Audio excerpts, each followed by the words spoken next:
Welcome back to my Kakuli Rani kitchen and blog. কেমন আছে সবাই? আশা করি ভালো আছো। চলে আসলাম আরেকটা নতুন ভিডিও নিয়ে। অনেক দিন রান্নার ভিডিও তোমাদের সাথে শেয়ার করা হয় না ইউটিউবে, কিন্তু তোমার রিলস ভিডিও কিন্তু প্রতিনিয়ত আমি দিচ্ছি, রেগুলারলি 2টা করে, বড় ভিডিও দেওয়া হচ্ছে না। তো এখন কিন্তু আমি আজকে শিং মাছ দিয়ে চিনাল দিয়ে খুব সুন্দর একটা রেসিপি তোমাদের সাথে শেয়ার করব। আশা করি তোমরা প্রথম থেকে শেষ পর্যন্ত এই ভিডিওটি দেখবে। ভিডিওটি দেখলে যদি ভালো লাগে কোনো অংশে লাইক, কমেন্ট, শেয়ার আর সাবস্ক্রাইব করে তোমরা আমার পাশে থাকবে। অনেক দিন হয়ে গেল তোমরা কিন্তু আমার পাশে থাকছো না। এই একটা ভিডিও দিচ্ছি, 100-র উপরে যাচ্ছে না একটা ভিডিও। কেন এমন হচ্ছে আমি বুঝি না। প্রায় 3 বছর হয়ে গেল একটা ভিডিও আমার ভাইরাল হয়নি। তো তোমরা যদি সাবস্ক্রাইব করো তাহলে আমি একটু এগিয়ে যেতে পারবো। শিং মাছগুলো লবণ, হলুদ, মরিচের গুঁড়ি দিয়ে মেখে এখন কিন্তু আমি তেলে ভেজে নেব, একদমই লাল লাল করে। শিং মাছ যে কোনো তরকারির সঙ্গে কিন্তু বেশ ভালো লাগে। তো এই শিং মাছগুলো বাড়িতে যাওয়ার আগে কিন্তু আমাদের নিয়ে আসছিল, তখন কিন্তু শুধু একদিন রান্না করলাম আর বাকি সবগুলো শিং মাছ রেখে বাড়িতে গেলাম। তো আসার পরে আজকে রান্না করতেছি। 1 মাস হয়ে গেল। তো মাছ কিন্তু বেশি দিন ফ্রিজে থাকলে সেই মাছের স্বাদ কিন্তু কমে যায়। আমি ভেবেছিলাম এই শিং মাছের আজকে কোনো স্বাদে পাবো না। যাই হোক, যেভাবে রান্নাটা করতেছি তোমাদেরও ভালো লাগবে। হ্যাঁ, তরকারিটা কিন্তু অনেক ভালো হয়েছে, সেজন্য তোমাদের সাথেও শেয়ার করতেছি কিভাবে আমি রান্নাটা করলাম। এত দিনের মাছ, তারপরও কেমনি এত মজা হলো, তো সেটা তোমরা একটু দেখো।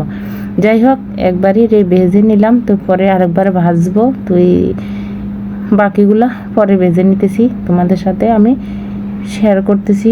তো একটা কথা জানো, যদি কোনো কিছু ভালো যদি তুমি করতে চাও নিজের মন থেকে, তাহলে সেই কাজটা কিন্তু তোমার খুবই ভালোভাবে হবে। কারণ আমি একটা পেজ খুললাম ইউটিউবে আর একটা খুললাম ফেসবুকে ইউটিউবে আমি কিন্তু খুব শখ করে এই চ্যানেলগুলো খুললাম। তো রিলস ভিডিও কিন্তু আমার 1K 2K 3K হচ্ছে, কিন্তু বড় ভিডিও আরই হচ্ছে না। আর আমার ফেসবুকে কন্টেন্ট মনিটাইজেশন সেটআপটা আমি পেলাম, তো সেটা কিন্তু আমি সেটআপও করে নিলাম। এখন শুধু ভিউ আসার অপেক্ষা। কিন্তু আমি কি করব, আমার পেজে একদমই ভিউ নেই। 100, 200 বা 300-র উপরে কোনো ভিউই উঠতেছে না। তারপরেও চেষ্টা করতেছি যদি ভিউ উঠে, আর ভিউ উঠলে কিন্তু এখন শুধু টাকা ইনকাম হবে। আর এখন কিন্তু ফেসবুকে ইনকাম একদমই কমিয়ে দিয়েছে।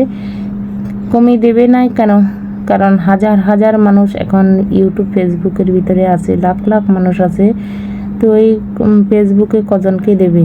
তো এই তারপরেও চেষ্টা করতেছি, যদি কিছু থেকে কিছু ইনকাম করতে পারি, নিজের জন্য নিজের সফলতা যেন অর্জন করতে পারি। তো এই যাই হোক, এখন দেখো এখানে তোমাদের সঙ্গে কথা বলতে বলতে কড়াইতে তেল দিয়ে পেঁয়াজ দিলাম, কাঁচা লঙ্কা, আদা রসুন বাটা, জিরার গুঁড়া, ধনিয়ার গুঁড়া সব কিছু দিয়ে খুব ভালোভাবে মশলাটা কষিয়ে নেব। একটু সামান্য মরিচের গুঁড়িও দিয়ে দিলাম। তো মরিচের গুঁড়ি, হলুদের গুঁড়ি দিয়ে পরিমাণ মতন লবণ দিয়ে এই মশলাটা হালকা একটু কষিয়ে তারপর চিনাল দিয়ে দেবো। চিনাল, টমেটো একসঙ্গে দিয়ে দিলাম। তারপরে এরপর আমি টমেটো দিয়ে দিলাম। টমেটোগুলো একদমই গৃহস্থিয়া টমেটো। আমি যে দাদার কাছ থেকে দুধ নিই, তো সকালবেলা দিল।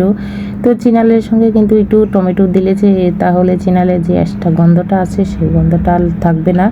সেজন্য আমি চিনালের সঙ্গে সবসময় টমেটো দিয়ে থাকি। কি পরিমাণ দেখো চিনাল থেকে জল বেরিয়ে আসছে, তারপর আর শুকাচ্ছে না।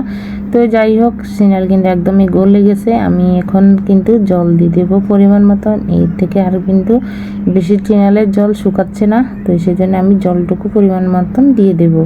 তো একটা বলক আসবে, তারপর আমি সবগুলো শিং মাছ দিয়ে দেবো। তো এখানে কিন্তু আমি বেশি পরিমাণ জল দিনে একটা বলক আসবে, তো সেই সব শিং মাছ দিয়ে দেবো। একটু মাখা হবে। যাই হোক, এর থেকে যদি বেশি জল দেওয়া হয় তাহলে এই তরকারিটা এত বেশি ভালো হবে না। তো রান্নাটা প্রায় হয়ে আসছে। এখানে যদি একটু ধনেপাতা দিতাম তাহলে আরও একটু ভালো হতো।